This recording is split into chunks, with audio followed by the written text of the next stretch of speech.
Guys, কেমন আছো সবাই? আশা করি সবাই ভালো আছো। আজকে আমি তোমাদের জন্য আরো একটা রেসিপি নিয়ে এসেছি, সেটা হলো হাতে মাখা মাটন কারি।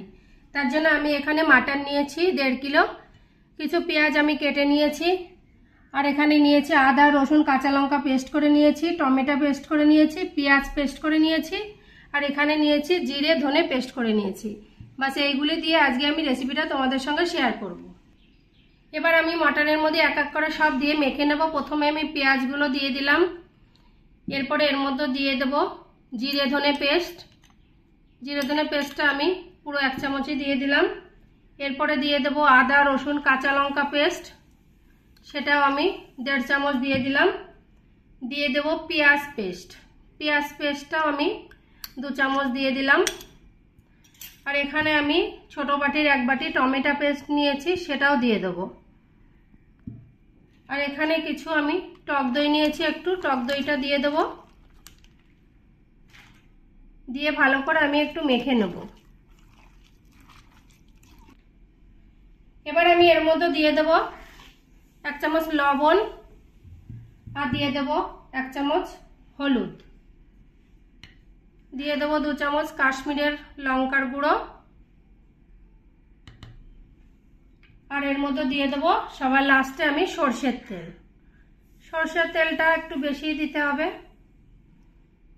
এই হাতে মাখা মাটন কারিটা খুবই ভালো লাগে গাইস, তোমরা বাড়িতে অবশ্যই একবার হলেও এটা ট্রাই করবে। এটা একটু সময় করে নিয়ে মাখতে হবে। ভালো করে উল্টে পাল্টে আমি মশলার সঙ্গে মেখে নেব। এবার আমি 8 ঘন্টার জন্য রেস্টে রেখে দেব ঢাকা দিয়ে।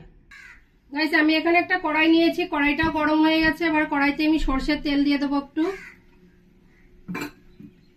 তেলটা ভালো করে গরম হয়ে গেলে এর মধ্যে দিয়ে দেবো তেজপাতা, শুকনো লঙ্কা আর গোটা গরম মশলা। মশলাটাতে ভালো গন্ধটা বেরোলে দিয়ে দেবো এই মাটন মাখানো, হাতে মাখানো মাটন। আমি 8 ঘন্টা রেস্টে রেখে দিয়েছিলাম, 8 ঘন্টা হয়ে গেছে। মাটনটা দিয়ে ভালো করে একবার মশলার সঙ্গে ভালো করে মিশিয়ে নেব তেলের সঙ্গে। সময় করে নিয়ে মাটনটা করতে হবে।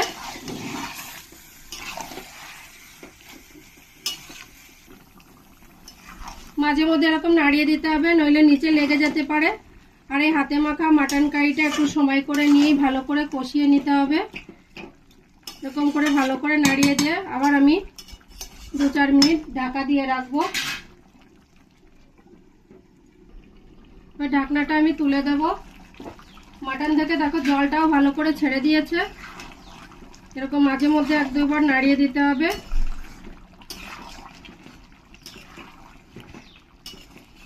নাড়িয়ে দিয়ে আবার আমি কিছুক্ষণ ঢাকা দিয়ে রাখবো। আবার আমি ঢাকনাটা তুলে দেব। তুলে দিয়ে সবকিছুর সঙ্গে মিশিয়ে সবকিছুর সঙ্গে মিশিয়ে একবার ভালো করে নাড়িয়ে দেব।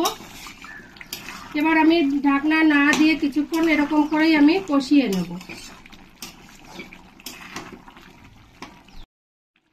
গ্যাসটাকে এরকম মিডিয়ামে রেখেই মাটনটাকে কষিয়ে নিতে হবে। তো সময় করে কষালে মাংসটা বেশ খেতে ভালো লাগে।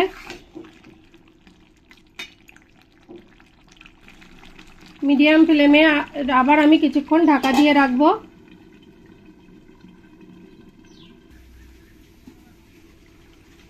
মাটনটা আমার ভালো করে কষানো হয়ে গেছে, দেখো ভালো করে তেলটাও ছেড়ে দিয়েছে। আমি একটু সময় করে নিয়েই মটনটাকে কষিয়ে নিয়েছি। এরকম একটু সময় করে নিয়েই মটনটাকে কষাতে হবে। এবার আমি জল দিয়ে দেব। আমি এই মাটনের মধ্যেও একটু গরম জল দিয়ে দেব। গরম জলটা দিলে খুবই ভালো হয়, খেতেও খুব ভালো হয়। জলটা দিয়ে সবকিছুর সঙ্গে মিশিয়ে নিতে হবে।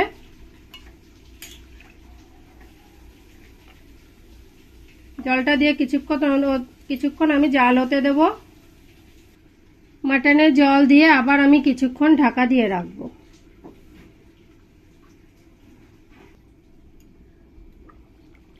মাটনের ঝোলটাই ভালো করে জাল উঠে গেছে, দেখো টকবক করে ফুটছে। এবার আমি এরকম করে কিছুক্ষণ জাল দিয়ে নেব। আবার আমি ঢাকা দিয়ে রাখবো মিডিয়াম ফ্লেমে। আমার মাটন কারিটা প্রায় হয়ে এসছে, অনেকটা জলও শুকিয়ে এসছে। এবার এর মধ্যে দিয়ে দেবো আমি একটা বড় সাইজের টমেটো 4 ভাগ করে নিয়েছি, টমেটোটা দিয়ে দেবো।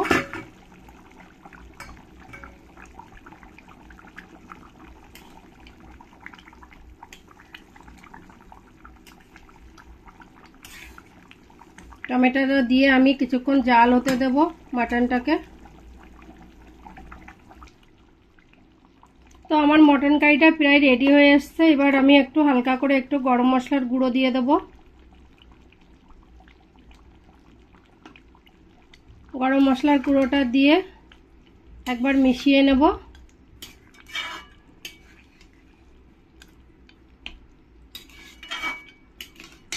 জালটা বাড়িয়ে দিতে হবে।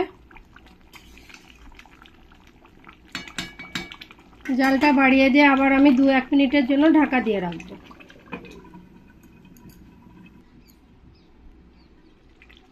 তো গাইস, আমার হাতে মাখা মাটন কারিটা পুরো রেডি। এবার আমি বন্ধ করে দেব। তোমাদের কেমন লেগেছে আমাকে কমেন্টে অবশ্যই জানাবে। আর তোমাদের যদি ভালো লাগে তোমরা বাড়িতে একবার হলে ওটা ট্রাই করবে। আর তোমাদের ভালো লাগলে আমার চ্যানেলটিকে তোমরা লাইক শেয়ার কমেন্ট করবে। আর তোমরা যারা নতুন আছো তারা অবশ্যই সাবস্ক্রাইব করবে। সবাই ভালো থাকবে, সুস্থ থাকবে।